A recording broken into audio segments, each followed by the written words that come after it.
आपकी पूजा के आज 3 दिन संपन्न हो गए। मुझे उम्मीद है आप लोगों को बहुत आनंद आ रहा होगा। देखिए, कई लोग पूजा 3 दिन लगातार कर पाए होंगे। कई लोगों की पूजा सिर्फ 1 ही दिन हुई होगी और कई की केवल 2 दिन हुई होगी। और ऐसा मेरे और आपके हाथ में होने वाला कोई नहीं होता।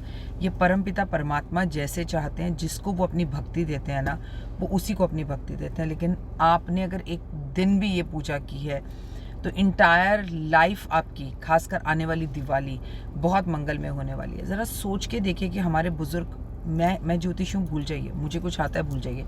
सिर्फ ये कल्पना कीजिए कि हमारे जो ज्योतिष वर्ल्ड की बातों को किनारे करके हमारे जो बुज़ुर्ग थे, वो हमारी मम्मियाँ 3 साढ़े 3 बजे उठा करती थी, भैंसों गायों की सानी करती थी, आंगन धोया करती थी, नहाती थी, उसके बाद जो है घर को साफ़ सुथरा करके फिर चूल्हा जलाती थी। मतलब इतना अभाव था भारत में, ना इंटरनेट था, ना फ़ोन्स थे, बेसिक सुविधाएं भी पूरी नहीं हो पाती थी, लोग बीमारियों से मर जाते थे। लेकिन इसके बाद भी वो आपसे और हमसे ज़्यादा खुश थे, उन्हें बीमारियां कम थीं और वो 100 वर्ष तक जीते थे।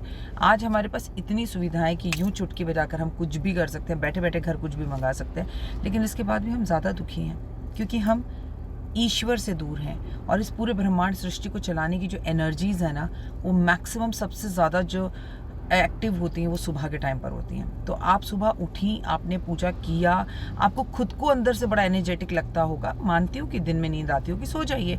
लेकिन जो आपने किया है ना ये 3 दिन 4 दिन, और जो महिलाएं आगे से कंटिन्यू करती रहेंगी मेरी तरह, जैसे मुझे आदत है 3:30 उठने की, तो 3:30 ही मैं उठती हूँ। उसके बाद मेरा बिस्तर मुझे सोने ही नहीं देता। तो आपको आपकी ज़िंदगी में ना ऐसे बदलाव दिखाई देगा। वो कहते हैं ना कि मुझको गले लगा के बिठा दिया फलक पे, मुझे खाक से उठाकर। ऐसा आप अपने लिए खुद के लिए करेंगी। अब आपके दिल में ये सवाल हो रहा होगा कि आखिर आखिरी दिन क्या करें। बस संभव हो सके तो